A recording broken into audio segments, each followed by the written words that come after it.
중국과의 격차에 대해서는 우리의 희망사항인 것 같습니다. 중국의 그래요? 반도체라고 하면 대한민국의 반도체 기술보다는 후행하는, 잘 못하는 이렇게 인지를 하고 계신데요. 최근에 동향을 살펴보고 연구 논문들 살펴보면 전혀 그렇지 않습니다. 굉장히 높은 수준의 기술력을 보여주고 있고 D램 마켓에서 생산량 기준으로 유의미한 비중을 차지할 거고, 이 정도 차지하면 가장 막강한 무기가 중국의 직접 보조금입니다. 3중 보조금을 투하하면서 자국 내 반도체 산업을 육성하는, 제가 중국의 리더였어도 우리 왜 스스로 못 만듭니까? 우리의 과학기술력을 키워서 왜 못합니까? 그런 얘기 할 수 있죠.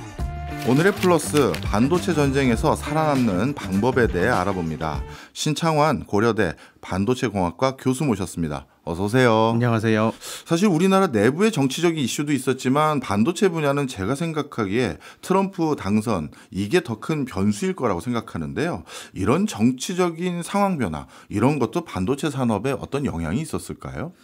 네, 그럼요. 이 반도체 산업은 글로벌 산업이기 때문에 미국의 정세가 어떻게 되느냐, 대만, 일본, 중국의 정세가 어떤지도 대단히 중요한 요인이라고 보시면 되겠습니다. 네.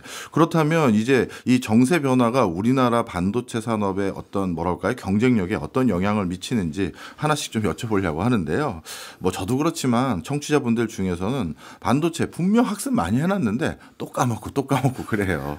그래서 반도체 시장의 생태계 어떻게 구성되어 있는지 이거부터 먼저 좀 설명 좀 해주십시오. 예, 반도체 생태계는 크게 한 세 가지 정도 나눌 수 있을 것 같습니다. 첫째는 이제 반도체 칩을 설계하는 설계 분야가 있고요. 두 번째는 이제 반도체 소자 공정, 제조 공정 분야가 있을 겁니다. 네. 마지막으로는 이제 제조된 칩을 가지고 뭔가 예쁘게 포장을 해야 되는 패키징 산업이 있는데요. 그래서 정리를 하면 설계만 하는 곳은 이제 파운드리, 그러니까 팹이 제조 공정 팹 시설이 없기 때문에 팹리스라고 하고요. 네. 대표적인 기업이 미국의 퀄컴, 그다음에 AI 시대의 주름을 잡고 있는 엔비디아가 네. 되겠고요. 제조 공정 쪽은 이제 파운드리 사업이라고 하는데요. 이게 뭐 한국말로 번역하면 대장간입니다. 대장간에 뭐 쇠 보습 같은 거 쟁기 설계해서 들고 가면 금형 떠서 그냥 만들어 주잖아요. 네. 그래서 동일하게 세미컨덕터 파운드리 사업 분야가 있고, 현재 대만의 TSMC, 삼성전자의 파운드리 사업부, 그다음 미국의 글로벌 파운드리스, 그리고 최근에 부상하고 있는 중국의 SMIC 화홍 반도체 등이 있을 것 같습니다. 네. 마지막으로 그 패키징 분야, 뭐 아웃소스드 어셈블리 앤 테스트라고 하는데요. 오사트라고 줄여서 얘기하는데 미국의 엠코나 대만의 ASE라고 하는 내노라는 패키징 기업들이 활약하고 있습니다. 뭐 사실 이렇게 팹리스, 파운드리, 오사트라고 구분해서 밸류체인을 말씀드렸지만 이 세 가지 펑션을 다 하고 있는 기업을 이제 종합 반도체 기업 IDM, Integrated Device Manufacturer라고 표현합니다. 네. 대표적인 IDM이 뭐 미국의 인텔, 마이크론, 그다음에 한국의 SK하이닉스, 삼성전자, 일본의 뭐 키옥시아, 전 도시바 메모리 이런 기업들이 해당이 되겠습니다. 이러한 반도체 산업을 중심으로 반도체 칩을 사가지고 가는 고객사들을 반도체 산업에 종사하시는 분들은 우리의 전방 산업 앞에 있는 고객사들이라고 표현하고요. 예. 크게 PC 시장, 모바일, 스마트폰 시장, 그다음 자동차 시장, 방위 산업 뭐 이런 것들이 되겠습니다. 예. 그리고 거꾸로 반도체 회사가 고객이 되는 어떤 회사들이 있겠죠. 그런 기업들을 이제 반도체 산업 기준으로 네. 후방 산업이라고 하고요. 예. 그 후방 산업에는 김 부장 말고 소 부장님이 계십니다. 예. 그래서 그 소재, 부품, 장비라고 표현하는데요. 장비는 크게 전체 마켓의 한 70% 이상을 5개 탑5 기업이 장악하고 있습니다. 미국의 어플라이드 머티리얼, 램 리서치, 그리고 네덜란드의 ASML, 미국의 또 KLA 텐코가 있고요. 일본의 도쿄 일렉트론 리미티드라고 텔이라는 장비 업체도 있습니다. 재료는 크게 뭐 다양한데 너무 다양한데요. 웨이퍼만 말씀드리면 일본의 시네츠 숨코, 한국의 SK 실트론 뭐 이런 곳이 1, 2, 3등 하고 있고요. 뭐 소재, 소모성 소재로 뭐 미국의 듀퐁 이런 기업들도 있습니다. 마지막으로 이제 칩을 설계하려면 소프트웨어도 필요하잖아요. 그렇죠. 네, 그런 소프트웨어를 제공하는 업체를 EDA, 일렉트론 디자인 오토메이션 기업이라고 하는데요. 미국의 케이던스, 네. 시납시스 이런 곳들이 1, 2등을 하고 있고요. 네. 또 칩을 설계하는 데 있어서 필요한 최소의 서킷 블락, 회로 블락들이 있습니다. 네. 그거에 특허를 걸고 라이센싱 사업을 하고 있는 영국에 본사를 두고 있는 ARM이라는 기업도 있습니다. 네. 야, 반도체 하나를 제대로 만들기 위해서는 전후방 산업뿐만 아니라 여러 가지 공정들을 다 거쳐야 돼서 어떻게 보면 진짜 종합 예술이구나 하는 생각이 드는데, 그런데 말씀 듣는 중에 우리나라가 대표적으로 생산하는 D램은 여기에 카테고리가 없나 봐요. D램은 이제 반도체 시장은 크게 시스템 반도체와 메모리 반도체 시장으로 나누는데요. 우리 대한민국이 잘하고 있는 메모리 반도체 시장에서는 SK 하이닉스나 삼성전자 모두 설계도 메모리 칩 설계도 하고 네. 제조 공정도 하고 패키징도 다 합니다. 그래서 SK 하이닉스와 삼성전자는 앞서 말씀드린 대로 종합 반도체 기업으로 분류되고 있고요.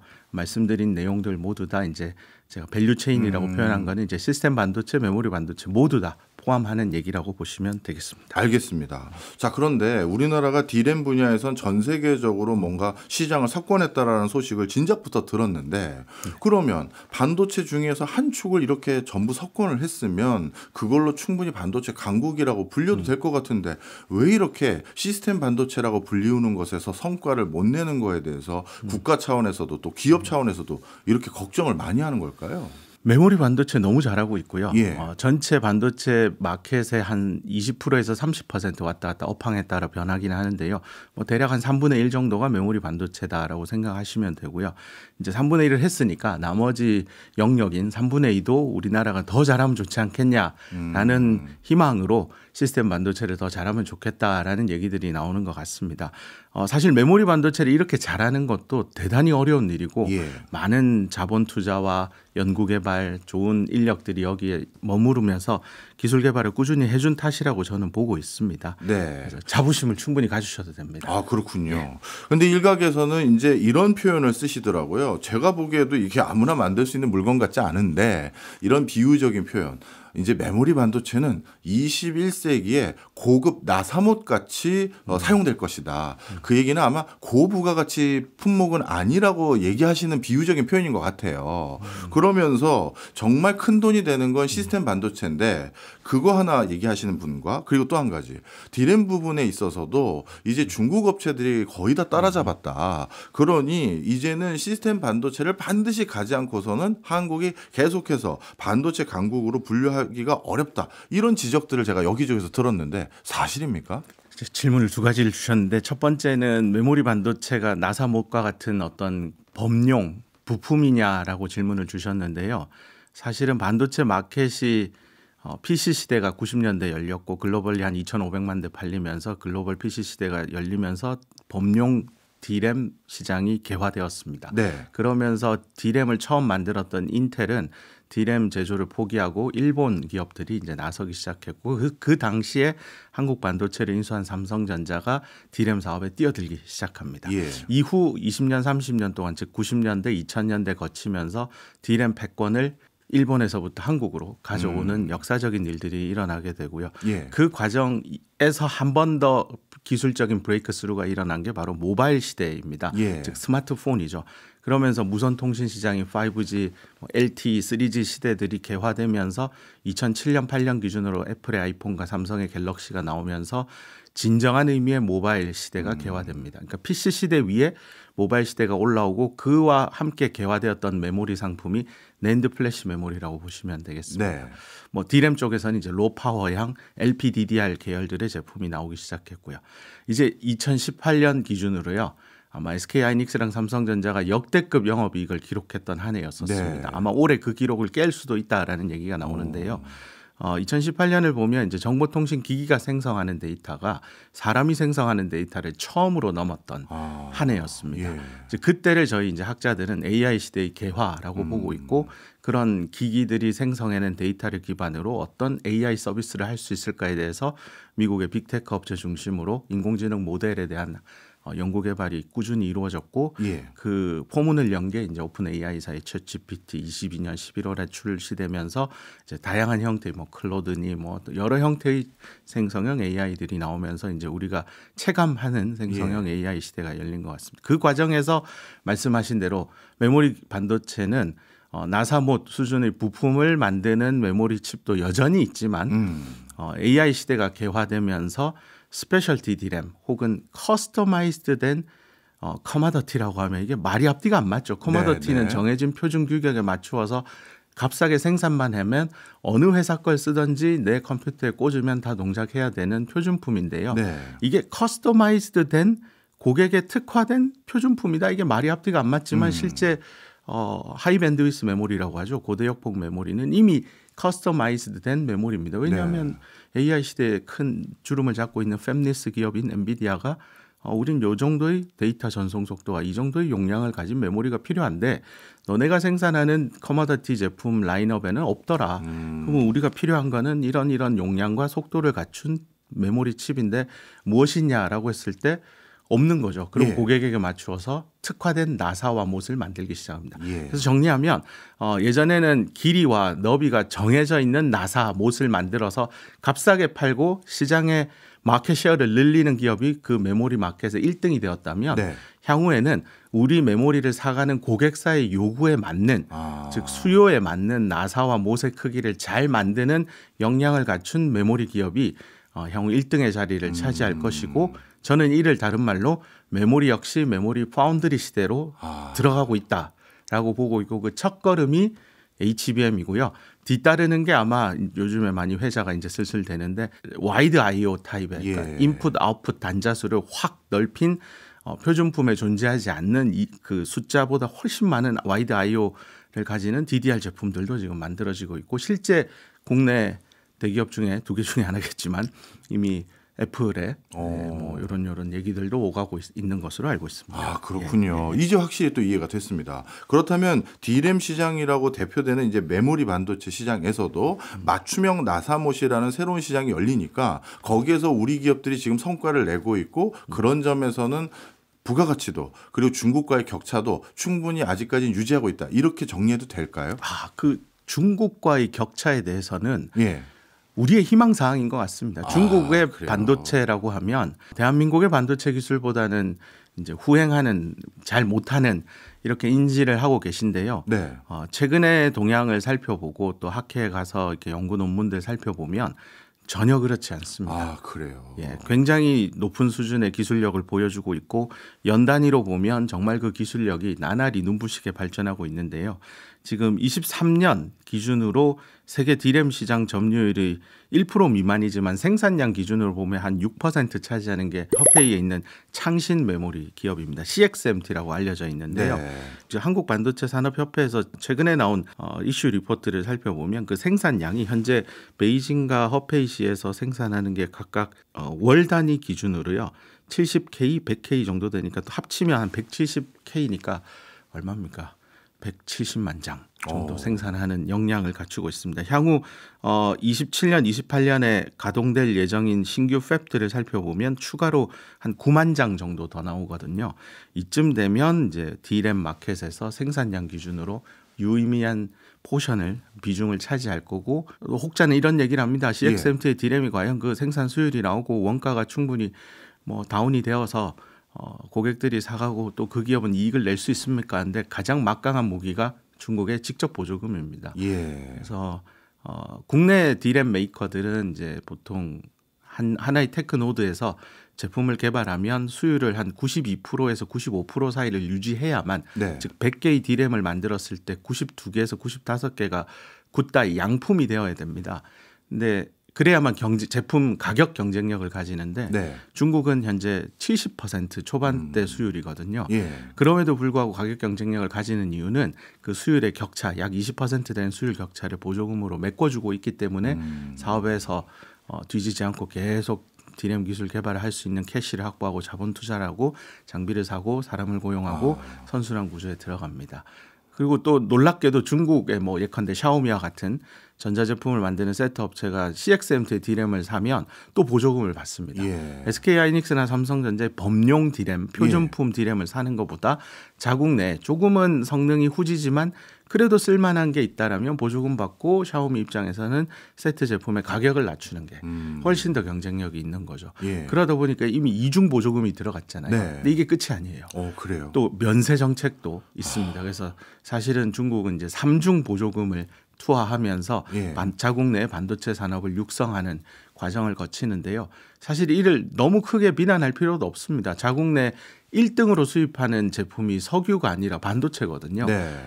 제가 중국의 리더였어도 우리 국민들이 가장 돈을 많이 쓰는 게 반도체라면 우리 왜 스스로 못 만듭니까? 우리의 과학기술력을 키워서 왜 못합니까? 그런 얘기 할 수 있어요. 저희 2019년에 한일 수출입 갈등 이슈일 때도 소재, 장비들 왜 국산 안 합니까? 훌륭한 박사들 많이 있는데 정부 과제 내어서 어떻게든 R&D를 해서 1년, 2년 안에 해서 다시는 일본에게 지지 않겠습니다라는 캐치프레이즈로 성공해낸 사례들이 꽤 있습니다. 중국 역시 그와 동일하지 않을까. 그래서 저희가 지금 잘하고 있는 메모리 반도체에 좀 더 진화 발전하기 위해서는 범용 디램보다는 이 스페셜티 디램 마켓 쪽을 좀 더 연구개발 플랜을 잘 짜서 맞춤형 나사못을 잘 만들면 네. 우리나라의 반도체 산업, 메모리 반도체는 여전히 굳건하고 세계 1위를 계속 유지해 갈 거라고 생각합니다. 네, 말씀 듣는 과정에서 참 저도 걱정이 되는 부분이 있는데요. 요즘은 중국의 반도체 시장의 점유율이 어떻게 되는지 제가 잘 모르겠습니다만 예전에 중국이 반도체 굴기라고 하는 걸 부르짖을 때 중국이 전 세계에서 생산된 반도체의 거의 70%를 소비하고 있고 그중에서 70% 정도를 국산화하자 이런 슬로건이었던 걸로 기억을 하거든요. 그럼 왜 70대 70인가 봤더니 그거 곱했더니 거의 49%로 그러니까 전 세계 생산된 반도체의 반 정도는 국산화하겠다 그런 슬로건이더라고요. 예, 맞습니다. 그러면 이렇게 큰 시장 규모를 가지고 있는 곳에서 그 시장 안에서는 가능하면 국산 써라. 그렇게 해서 시장을 기반으로 해서 범용부터 맞춤형 나사못까지 치고 올라갈 가능성 전 충분히 있어 보이는데요. 맞습니다. 제가 말씀드렸던 맞춤형 나사못의 메모리 제품이 현재는 HBM이라고 보시면 되는데 HBM도 사실은 규격이 있긴 한데요. 예. 그래도 고객사하고 협의를 해서 그 규격을 바꾸기도 합니다.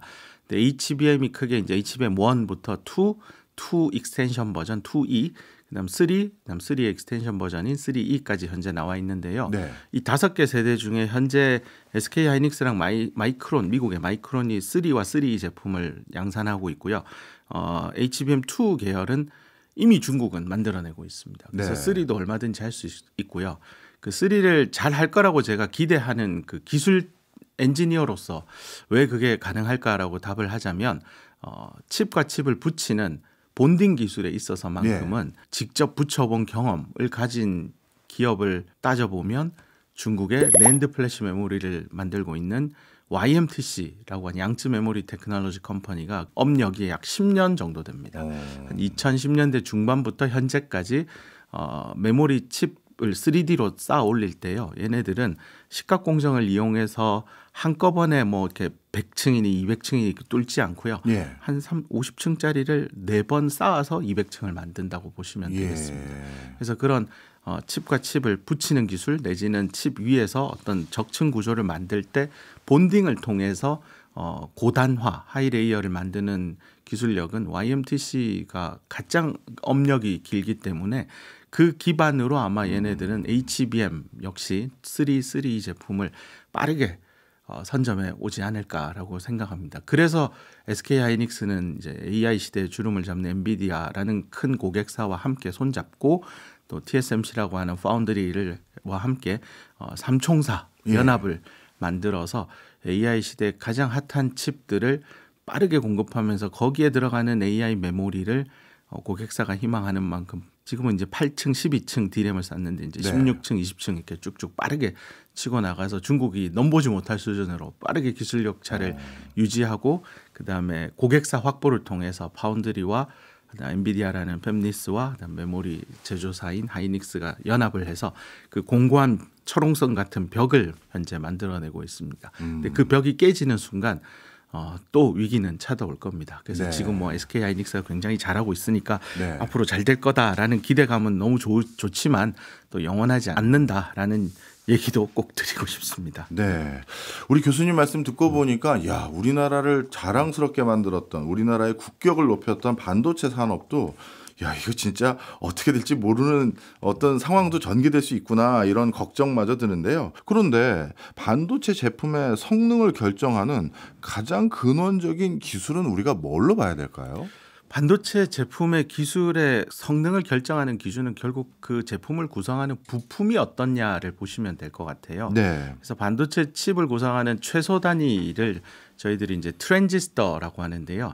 이게 이제 리지스터, 저항이죠. 저항의 값이 높다 낮다가 왔다 갔다 하니까 트랜스퍼, 변하다라는 네. 영어 단어를 붙여서 트랜스퍼와 리지스터를 합쳐서 트랜지스터라고 하고, 저항이 높으면 전류가 안 흐르겠죠. 저항이 낮으면 전류가 잘 흐르고요. 예. 흐르고 안 흐르고, 이 말을 다르게 얘기하면 있고 없고를 뭐 아니면 도 0과 1, 0과 1이면 떠오르는 단어가 디지털입니다. 예. 결국은 디지털 컴퓨터를 구성하는 메모리 반도체 칩, 시스템 반도체 칩, 그 내부를 다 잘라서 끝까지 파고 들어가면 가장 최소 단위 블락은 트랜지스터, 저항이 왔다 갔다 바뀌는 부품 소자가 될 것이고요. 이런 트랜지스터 기술이 어떻게 변화 발전해 갈 건지를 이해하면 네. 인텔의 CPU가 왜 저렇게 성능이 좋았지? SK하이닉스의 HBM 왜 이렇게 성능이 좋았지? 하나하나 이해를 해 보실 수 있게 될 것 같습니다. 네. 결국 반도체라는 게 전기적 신호를 제어하는 기술의 중요한 그 부분을 담당하고 있으니 진짜 그렇겠네요.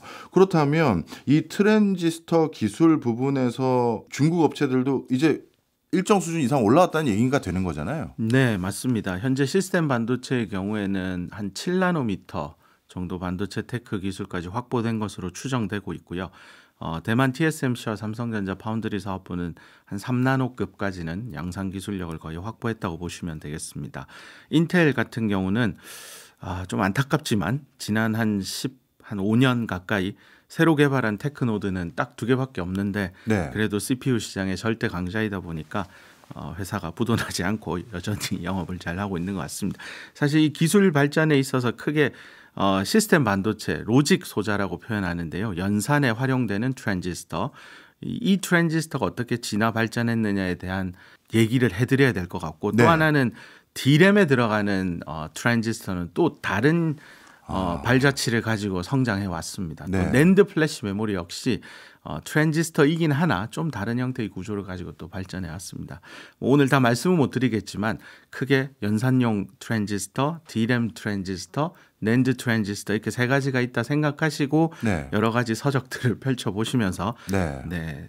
공부를 하시면 될 것 같고, 오늘 간단히만 말씀드리면 연산용 트랜지스터는 과거에는 이제 전류를 흘렸다 안 흘렸다 할 때 그 누군가가 제어를 해야 되잖아요. 예. 그 제어를 하는 걸 영어 단어로 게이트라고 표현하는데요.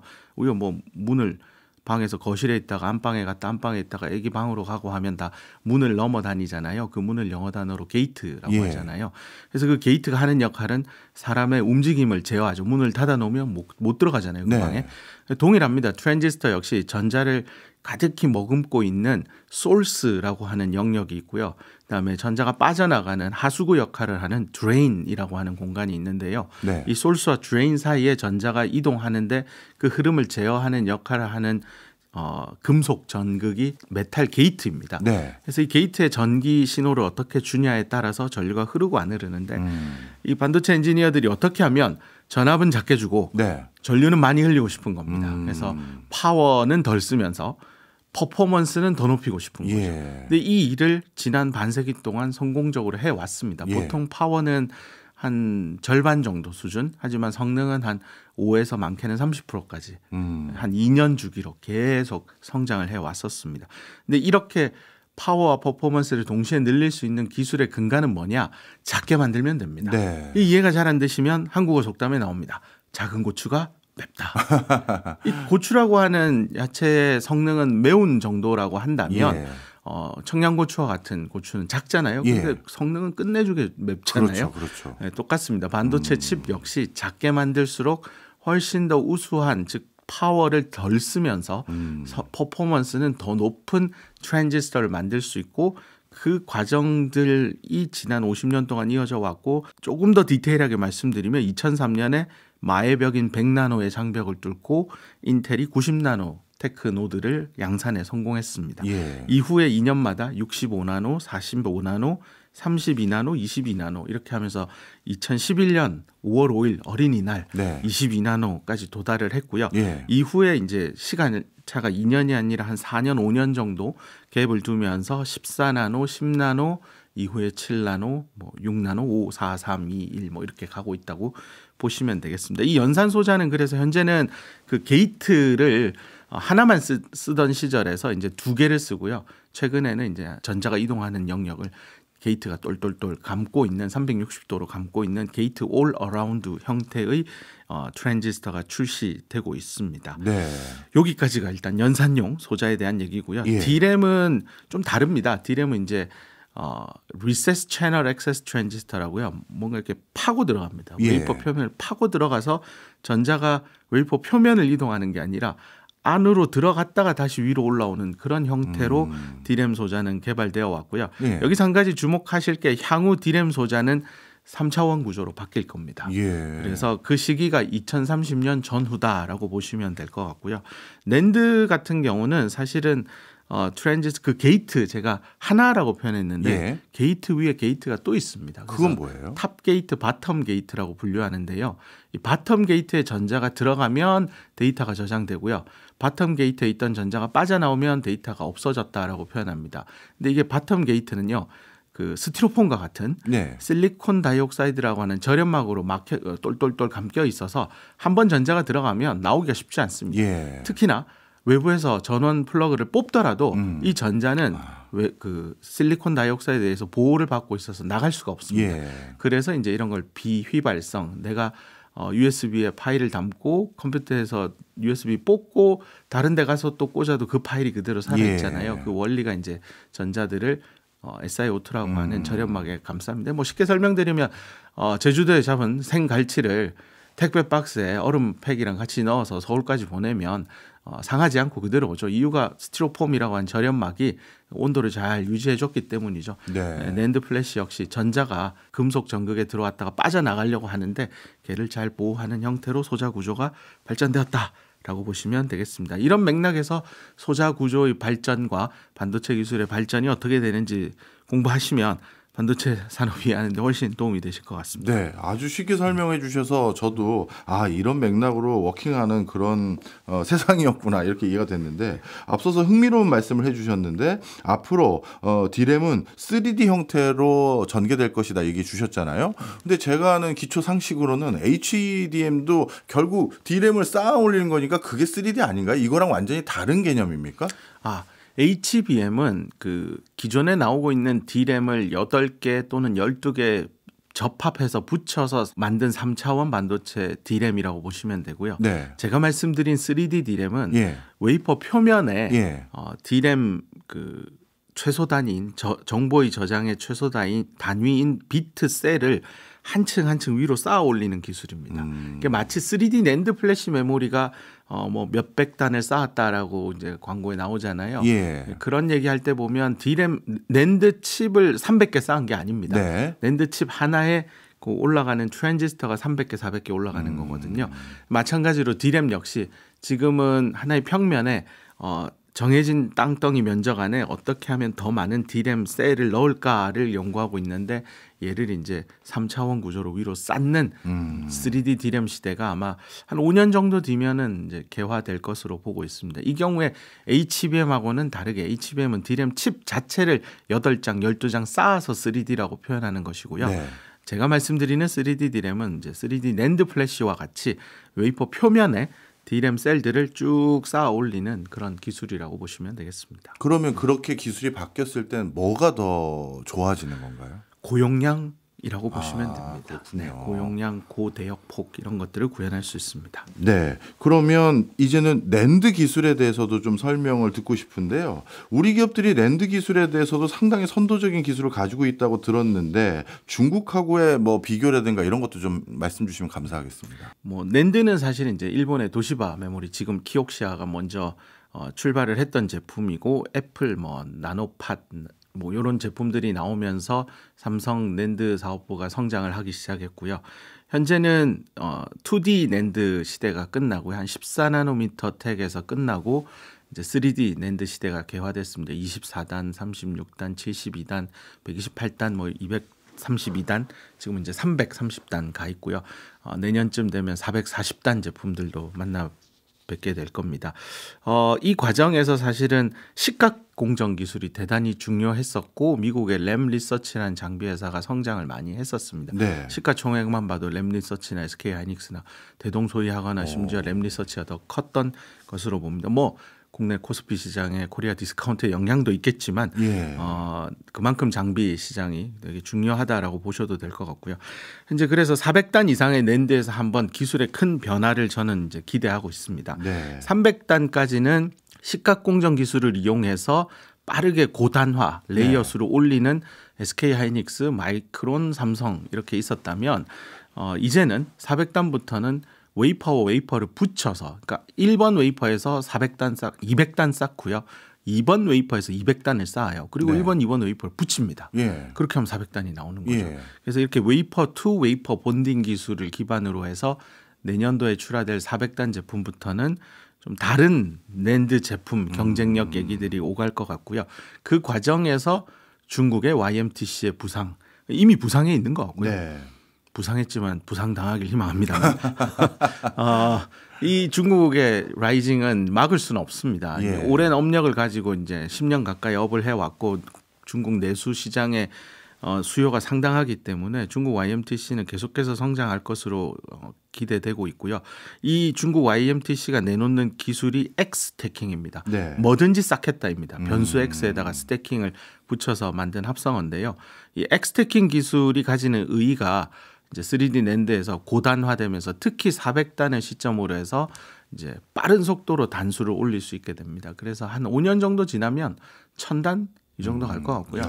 이런 기술 경쟁력을 갖추지 못하면 본딩 기술을 가지지 못하면 아마 낸드 시장에서도 퇴출되지 않을까라고 생각하고 제가 잠시 몸담았던 SK 하이닉스 본사가 2000이잖아요. 예. 2000단은 갑시다. 2000인데 뭐 이런 얘기를 했던 기억도 납니다. 네. 그런데 이 지금 말씀을 쭉 듣고 보니까 아마 이런 키워드로 반도체의 경쟁력은 종합될 수 있을 것 같아요. 그냥 작게 만들면 에너지 효율 높아지고 그 다음에 효율성도 증가한다. 그런데 이 작게 만드는 어떻게 보면 공정도 미세화하고 그리고 그 작은 걸 만드는 그 기술 그런 것들은 우리나라가 앞으로 뭘 해야 이 기술에 대해서 계속 선도 그룹을 유지할 수 있을까요? 말씀하신 거를 하나의 단어로 압축을 해보면 PPACT입니다. PPACT. 네, P가 이제 파워, 예. 그다음 두 번째 P는 퍼포먼스입니다. 예. 앞서 한번 설명을 드렸고요. 전기를 덜 쓰면서 성능은 좋게. 예. 마치 그죠. 야식 먹었는데 살은 빠지면 좋겠다. 뭐 이런 얘기하고 최고네요. 비슷한 최고입니다. 우리 둘 다 그걸 희망한 것 같은데. 그다음에 나오는 게 A가 에어리어입니다. 면적. 예. 더 작은 면적에 동일한 트랜지스터를 더 많이 집적하는 거고요. 그다음 C는 코스트입니다. 예. PPAC가 똑같더라도 코스트 경쟁력을 가져야만 업계에서 살아남을 수 있고요. 요즘에 이제 떠오르는 게 마지막 T입니다. 예. 타임입니다. 타임. 네, 뭐 10년 걸려서 PPAC를 만족하면 뭐 합니까? 이미 시장은 다 떠나고 다른 제품군들이 나오니까요. 제한된 시간 내에 빠르게 PPAC를 만족하는 제품이 나와야만 성장에서 뒤처지지 않는다. 이렇게 봐주시면 될 것 같습니다. 네. 그런데 중국 같은 경우는 대놓고 국가가 보조금도 주고 인적 육성에 있어서 반도체 인력들 양성하기 위해서 진짜 아주 눈을 붉힌 상황인데 우리나라는 반도체 인력 공급도 부족하다는 얘기를 제가 종종 듣게 되고 그다음에 반도체에 대해서 우리 정부에서 이번 특별법 이슈도 있지만 뭔가 예전처럼 적극적인 지원도 잘 안 하는 것 같아요. 그러면 PPACT라는 그거에 우리가 뭔가 교두보를 만들기가 기업이 알아서 하면 할 수 있는 건가요? 원래는 반도체 산업은 민간 기업 간의 경쟁 섹터였었는데 어느 순간 경제 안보라는 단어가 나오고 그 단어가 나오는 이유가 반도체 칩이 안 쓰이는 곳이 없는 거죠. 심지어 무기에도 많이 쓰이고 있고 전장 환경에서 뭐 군인들이 잘 안 보이는 어떤 암흑의 공간에서도 이걸 보기 위해서 어떻게 해야 할까 또 이제 군인이 직접 들어가서 전쟁하기 힘든 곳에는 유무인 복합 부대를 만들어서 드론이 들어가서 모든 일들하고 모든 영역에 사실은 반도체 칩이 다 쓰이다 보니까 국가 간의 경쟁으로 이게 확전이 된 것입니다. 네. 과거에 볼 수 없었던 새로운 형태의 경쟁이고 이 과정에서 국가 간의 경쟁 형태에서 우리 반도체 기술은 어떻게 성장해야 할까를 생각하면 국가의 도움 없이는 예. 사실은 더 빠르게 성장하기는 힘든 상황으로 지금 내몰리고 있는 게 사실입니다. 예. 원칙은 기업이 영업이익을 많이 내고 그 돈으로 다시 자본 투자를 하고 인력 개발을 하고 뭐 이렇게 해야 되는데 지금은 국가의 보조금이 없이는 경쟁에서 상대적으로 뒤처지는 거죠. 옆 동네는 국가가 도와주는데 우리 국가는 도와주지 않는다. 뭐 우리 산업은 어쩔 수 없이 뒤처질 네. 수밖에 없는 상황. 아까 처음에 일부에서 말씀드렸던 그 중국의 보조금 정책. 반도체 기술 엔지니어들이 한계 수율을 친 90% 초반대까지 올렸는데 중국 엔지니어는 70%만 해도 충분히 제품을 팔 수 있게 되잖아요. 물론 이제 그들도 연구개발도 해서 80% 90%가 되겠죠. 그때 과연 뭐 중국 정부가 보조금을 약간은 줄일 수는 있겠지만 여전히 한국 반도체 기술 경쟁력, 제품 경쟁력보다 조금 우위를 점하도록 계속 보조금을 준다면 기업이 할 수 있는 일이 과연 있을까라는 생각도 듭니다. 네. 국가의 어떤 지원이 지금 다른 국가들도 전폭적으로 이루어지는 상황에서 우리도 좀 많이 필요한 상황이다라는 말씀 주셨는데요. 자, 그럼 이제 슬슬 저희가 아주 짧지만 기초적인 소양 교육도 한번 받았고 그다음에 국제 정세에 대한 전반적인 교육도 받았으니까 약간 이걸 기반으로 약간 미래에 대해서 한번 여쭤보겠습니다. 그냥 막연한 제 그냥 스토리를 한번 말씀드려 볼게요.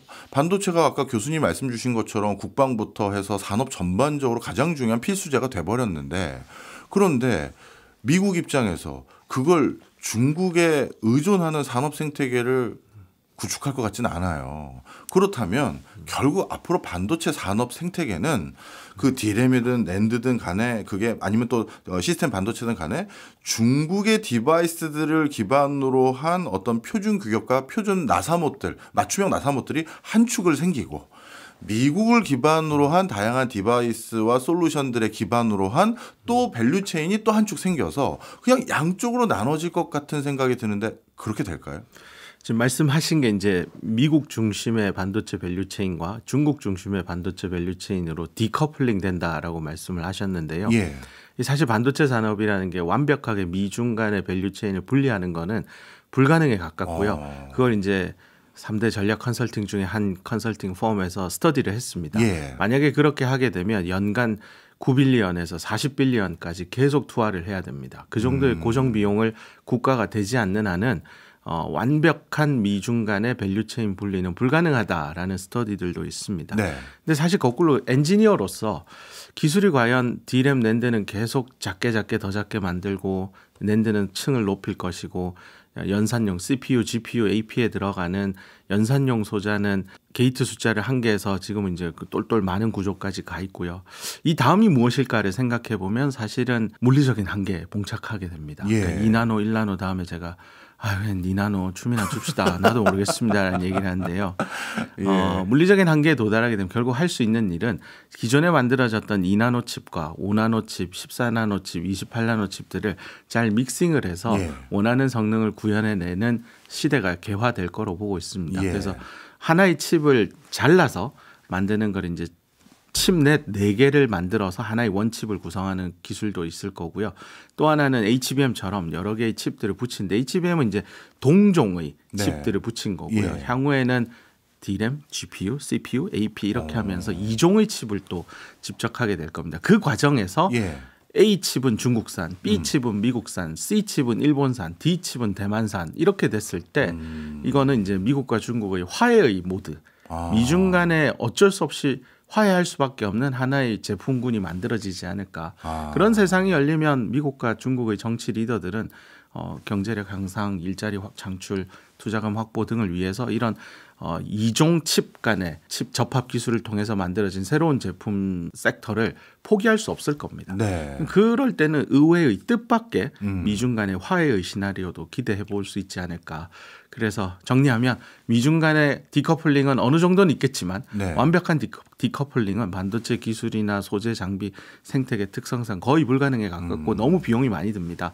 그리고 기술의 진화 발전 관점에서 볼 때 칩넷 기술과 첨단 패키징 기술의 도래로 인해서 칩과 칩을 붙여야 될 때 서로 다른 국가에서 생산된 칩을 잘 붙여서 경제성을 더 값싸게 만들 수 있다면 그 어떤 국가가 그걸 반대하겠습니까? 그런 과정에서 미국과 중국, 일본, 대만의 뜻밖의 화해, 협력 뭐 이런 얘기들이 나오지 않을까 기대됩니다. 그럼 자연스럽게 제가 그 다음 질문할 것은 답을 주신 것 같은데요. 저는 이런 질문을 드리려고 했거든요.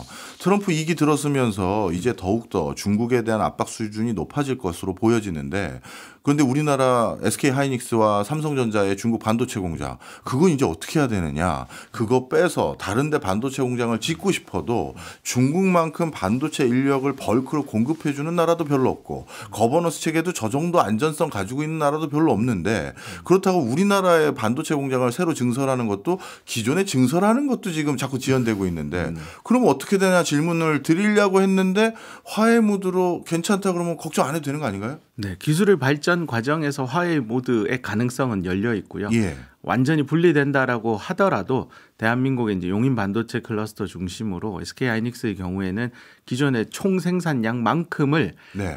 용인에서 생산해 낼 겁니다. 앞으로 한 10년 정도 텀을 두고요. 예. 그래서 뭐 중국의 공장 어떻게 합니까라고 우려해 보일 수도 많지만 그 공장이 가지는 또 역할들이 있습니다. 그래서 너무 걱정하시지 않으셔도 되고, 용인에서 우리 대한민국 인재들이 반도체 신기술 개발하면서 기술 초격차를 유지하고 또 고객, 나아가서 고객의 고객까지 네. 이해를 함으로써 새로운 첨단 메모리 제품들 잘 만들어내면 이 AI 시대에 충분히 대한민국 반도체 산업은 건강하고 앞으로 더욱더 성장할 것으로 고대하고 있습니다. 네. 오늘 너무 저 같은 이제 문과생들에게도 아주 쉽게 이해될 수 있게끔 설명해 주셔서 다시 한번 머리 숙여 감사드리고요.